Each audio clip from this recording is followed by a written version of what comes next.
Assalamualaikum warahmatullahi wabarakatuh. Perkenalkan, nama saya Anyelir Sekar Putri, mahasiswa program studi hukum Universitas Nusa Putra. Sebelumnya saya di sini akan sedikit mereview tentang perkuliahan argumentasi hukum dengan dosen pengampu Bapak Muhammad Ridho Sinaga, SHMH.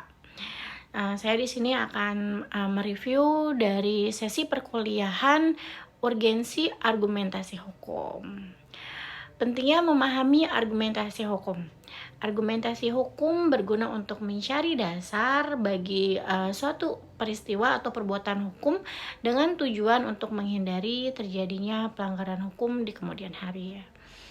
Argumentasi hukum berguna untuk mencari dasar atau suatu peristiwa atau perbuatan hukum dengan tujuan untuk menghindari terjadinya pelanggaran hukum di kemudian hari dan untuk menjadi bahan argumentasi apabila terjadi sengketa mengenai peristiwa ataupun perbuatan hukum tersebut.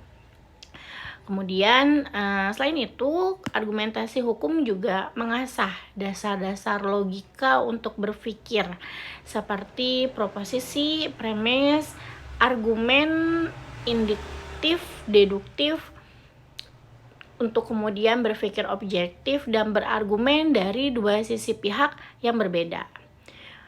Urgensi argumentasi hukum sendiri merupakan alasan berupa uraian atau penjelasan yang diuraikan secara jelas berupa serangkaian pernyataan secara logis untuk memperkuat atau menolak sesuatu pendapat, pendirian atau gagasan berkaitan dengan asas hukum, norma hukum, dan peraturan hukum konkret serta sistem hukum atau penemuan hukum.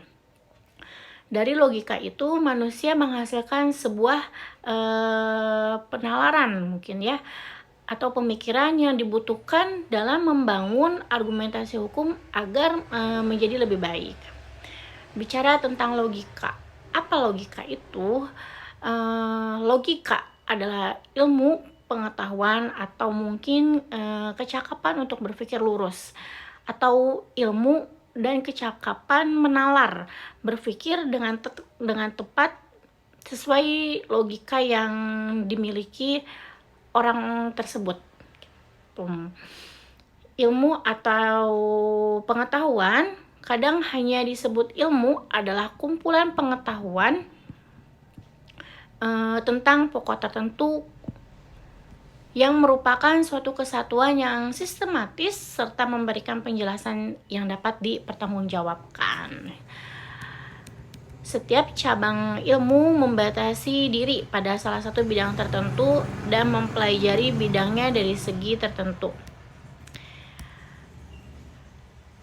Logika dengan demikian bukanlah sebuah teori belaka, melainkan merupakan keterampilan atau kecakapan untuk menerapkan hukum-hukum pemikiran dalam praktek.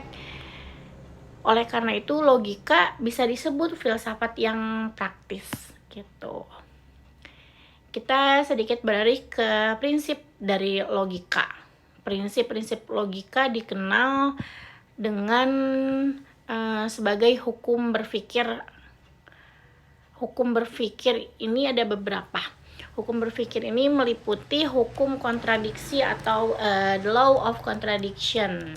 Tuh. Menurut hukum kontradiksi, suatu hal atau benda tidak dapat merupakan hal atau benda itu sendiri. Dan benda tidak dapat merupakan hal atau benda itu sendiri atau hal lain pada waktu yang bersamaan. Misalnya A adalah B, A bukan B, tidak dapat keduanya benar gitu. Yang kedua ada hukum identitas atau the law of identity. Berarti setiap hal atau benda adalah hal atau benda itu sendiri. Misalnya A adalah A, B adalah B, merah ya merah gitu, hitam ya hitam. Hukum penyisihan jalan tengah yang ketiga atau the law of exclude. Berarti dari dua putusan yang saling bertentangan. Misalnya A adalah B, A bukan B. Yang satu pasti benar, yang satu pasti salah. Tidak mungkin putusan yang berlawanan keduanya benar. Jika baju hitam, tidak mungkin baju itu tidak hitam. Tuh. Yang keempat ada hukum cukup alasan atau the law of succession person. Adanya sesuatu atau berubahnya sesuatu. Harus ada alasan yang cukup. Bukan hanya pemikiran belaka aja gitu. Misalkan jika benda jatuh ke tanah karena adanya daya tarik bumi dan benda itu tidak ada yang menahannya. Tuh. Dari situ pentingnya belajar logika. Belajar logika itu membantu seseorang untuk berpikir lurus, tepat, dan teratur. Dengan berpikir lurus, tepat, dan teratur, seseorang akan memperoleh kebenaran dan terhindar dari kesesatan. Semua bidang kehidupan manusia membutuhkan keteraturan dalam tindakan-tindakan yang berdasarkan atas kemampuan berpikirnya, yang disebut logika. Semua filsafat dan ilmu pengetahuan hampir tidak bisa dipisahkan dari analisa-analisa logika.